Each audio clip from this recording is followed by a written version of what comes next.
नमस्कार। भाग्योदय विचार प्रवाह श्रृंखला के 94वें 94 चरण में आपका स्वागत है, अभिनंदन है। प्रणाम करता हूं सभी स्वजनों को।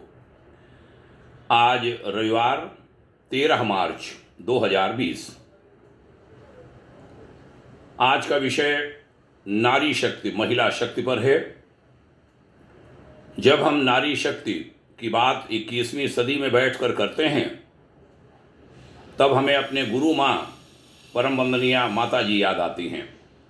उनका कथन हमने शांति कुंज के उनके जो निजी सभा कक्ष है वहाँ बैठकर सुना था। उन्होंने कहा था, बच्चों 21वीं सदी नारी सदी होगी। 21वीं सदी नारी सदी। हम देखते हैं कि कोई भी सेवा क्षेत्र नहीं बचा जहां पर महिला शक्ति न पहुंची हो। हर जगह महिलाएं, नारियां, बेटियां पहुंची हैं, देवियां पहुंची हैं। देवियों को, देवी शक्ति को नमन है, प्रणाम है। नारी सदा से पूज्य रही है। हमारे देश में तो कह दिया गया, जहां नारियों की पूजा होती है वहां देवता निवास करते हैं। यत्र नार्यस्तु पूज्यन्ते रमन्ते तत्र देवता। लेकिन इसी देश ने नारी की अवमानना भी खूब की।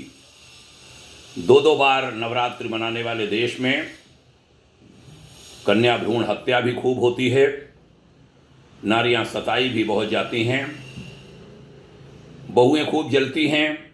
ननदें, सास कभी नहीं जलती, बहुएं जलती हैं। केवल उन्हीं के स्टोव और गैस से आग लगती है।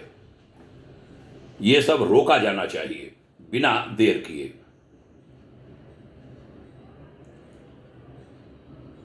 और ऐसा होगा।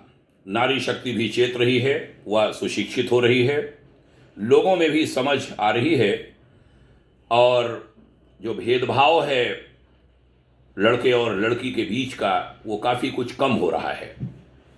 हम ही लोगों ने परिवार में देखा, काफ़ी कुछ कम हो रहा है।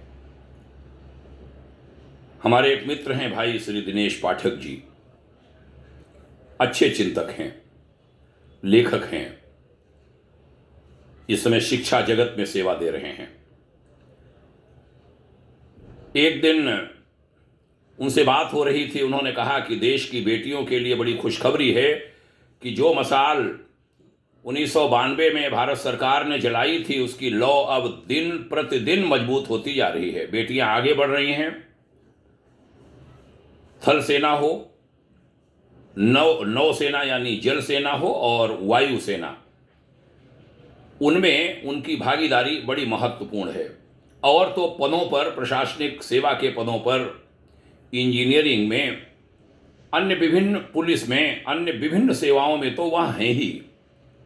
वैज्ञानिक क्षेत्र में, शोध के क्षेत्र में, शिक्षा के क्षेत्र में, स्वास्थ्य के क्षेत्र में, हमें नहीं लगता कोई भी क्षेत्र बचा जहां पर नारी शक्ति न हो। सेना बची थी, सेना के कुछ हिस्से बचे थे जहां नारियां नहीं थी। लेकिन हमारे लखनऊ से सांसद और देश के रक्षा मंत्री भाई श्री राजनाथ सिंह जी ने जहां महिलाओं को लड़ाकू पायलट के रूप में शामिल करने की प्रायोगिक योजना को अस्थायी में बदलने की घोषणा करी, वहीं अब तीनों ही सेनाओं में महिलाओं की संख्या 9,000 पहुंच गई है। 9,000। पहले केवल मेडिकल कोर में महिलाओं की भर्ती होती थी। नेशनल डिफेंस एकेडमी जून 2022 में महिला कैडेट्स के पहले बैच को शामिल करने के लिए इस समय तैयारी कर चुकी है। सुप्रीम कोर्ट ने अक्टूबर 2021 में इस अकादमी के दरवाजे महिलाओं के लिए खोलने की घोषणा की थी। आदेश किया था भारत सरकार को, रक्षा मंत्रालय को। इंडियन एयरफोर्स की महिला पायलट राफेल, MiG-21, सुखोई 30 और MiG-29 लड़ाकू विमानों को उड़ा रही हैं महिलाएं, देवियां, हमारी बेटियां। फ्लाइट लेफ्टिनेंट शिवांगी सिंह भारत की पहली राफेल पायलट बनी। वह भारतीय वायुसेना की झांकी का हिस्सा भी बनी थी। अभी 2022 के गणतंत्र दिवस परेड में उसे प्रदर्शित किया गया था। भारतीय वायुसेना में महिलाओं को लड़ाकू विमान उड़ाने की अनुमति देने की प्रायोगिक योजना 6 साल पहले आरंभ हुई थी, यानी 2015 में। 2016 में प्रायोगिक योजना के लागू होने के बाद से अब तक 16 महिलाओं को लड़ाकू पायलट के रूप में नियुक्त किया जा चुका है। अब रक्षा मंत्रालय ने इस योजना को अस्थायी बनाने के लिए मंजूरी दे दी है। भारतीय नौसेना महिलाओं को अपने पुरुष समकक्षों के साथ युद्ध पोतों में सेवा के अवसर प्रदान करने की योजना पर बड़ी तेजी से आगे बढ़ रही है, ये जानकारी मिली है। भारतीय सेना जो वायुसेना है उसमें भी महिलाओं को हेलीकॉप्टर उड़ाने की अनुमति दी गई है। वे अब अस्थायी कमीशन के लिए पात्र बन गई हैं, अस्थायी परमानेंट। वर्तमान में 9000 से अधिक महिलाएं थल सेना, नौसेना और वायुसेना में सेवा दे रही हैं। वर्ष 1992 में पहली बार महिलाओं को मेडिकल स्ट्रीम से बाहर निकालकर सशस्त्र बलों में शामिल होने की अनुमति मिली थी। मई 2021 में भारतीय सेना ने कोर ऑफ मिलिट्री पुलिस में महिलाओं के पहले बैच को शामिल किया था। यह पहली बार था जब महिलाओं को गैर अधिकारी संवर्ग में सेना में शामिल होने की अनुमति दी गई थी। भाग्योदय फाउंडेशन बड़े गदगद हृदय से सभी बहनों, सभी बेटियों, सभी युवतियों, नारी शक्ति जो सेना में हैं उनको बधाई देता है और सेवा के सभी क्षेत्रों में वो जहाँ भी हैं उनको अनेकशः बधाइयाँ। खासकर हमारे रक्षा मंत्रालय और मोदी सरकार की भूरी भूरी सराहना इस कार्य के लिए, ये होना ही चाहिए। इसको और आगे बढ़ाया जाना चाहिए। हमने तो एक दिन ये भी कहा था कि जो घर संभालती हैं बहनें, माताएं, इतना बड़ा तंत्र है, उनके जैसा मैनेजर मिलना मुश्किल है। बड़े बड़े MBA, बड़े बड़े BBA फेल हैं उनके सामने। हो सकता है वो अशिक्षित हों, हो सकता है अल्प शिक्षित हों, बहुत कम पढ़ी लिखी हों, हो सकता है शिक्षित हों, लेकिन उनके गृह प्रबंधन, उनके परिवार प्रबंधन और गृह और परिवार प्रबंधन से राष्ट्र का प्रबंधन बनता है। उसी में से बच्चे निकलते हैं, चाहे लड़कियां हों या लड़के हों। नारी शक्ति जहां कहीं पर भी है वह पूज्य है, चरणों में नमन है।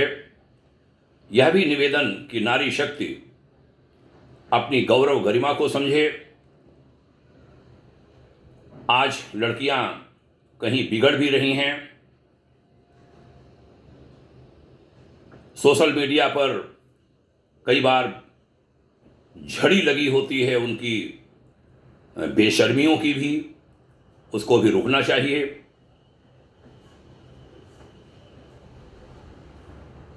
वो शब्द मैं यहाँ कहना नहीं चाहता, हमें शर्म लगेगी। सोशल मीडिया पर युवतियाँ आती हैं, बड़ी उम्र के हम जैसे लोगों से कहीं फ्रेंडशिप करेंगी, फिर कहेंगी वो क्या होता है तमाशा, सेक्स वीडियो, और उसमें आप ये करेंगे। कुछ को हमने बहुत कस के डांटा है, उनकी माताओं के कोखों को कहा है कैसी कोख होगी जिसने उन्हें जन्म दिया होगा। ऐसी लड़कियां जहां कहीं पर भी हैं, जहां कहीं ये हमारा वीडियो सुन रहे हैं, ये वार्ता सुन रही हैं, वे कृपा कर शर्म करें। भारत बड़ा महान है, महान था, महान है और महान रहेगा, और वो महानता केवल आप माताओं के कारण है। आप माताओं ने बहुत बड़ा काम किया है। नारी शक्ति की भूमिका उसमें बहुत ज़्यादा है। अगर कहूँ 80%, तो बाकी में 20 की भूमिका आती है पुरुषों और सभी की। इसलिए आप सब बहुत अच्छे से करिए। शराब खाने, पब वगैरह क्या होता है हमें तो मालूम नहीं, अभी कई लोग पकड़े गए हैं। क्या स्थिति हो रही है, कमज़ोर लड़कियां आ रही हैं, आप कमज़ोर संतानों को जन्म देगी, देश कमज़ोर हो जाएगा। बचाइए इस सब से, बहुत आगे बढ़िए। अध्यात्म की इसी के मारे, गायत्री महामंत्र की इसी के मारे आवश्यकता है। मैं कहता हूँ सबसे ज़्यादा इन दिनों देश को, दुनिया को। गायत्री मंत्र माने सद्बुद्धि की धियो यो नः प्रचोदयात्। सब सही मार्ग पर चलने की प्रेरणा ईश्वर से मांगे। आइए ऐसा ही करेंगे। ऐसे संकल्प के साथ आज की चर्चा का समापन। पुनः आपको प्रणाम, ढेर सारी शुभकामनाएं आपके उज्जवल भविष्य के लिए। जय हिंद। ओम शांति।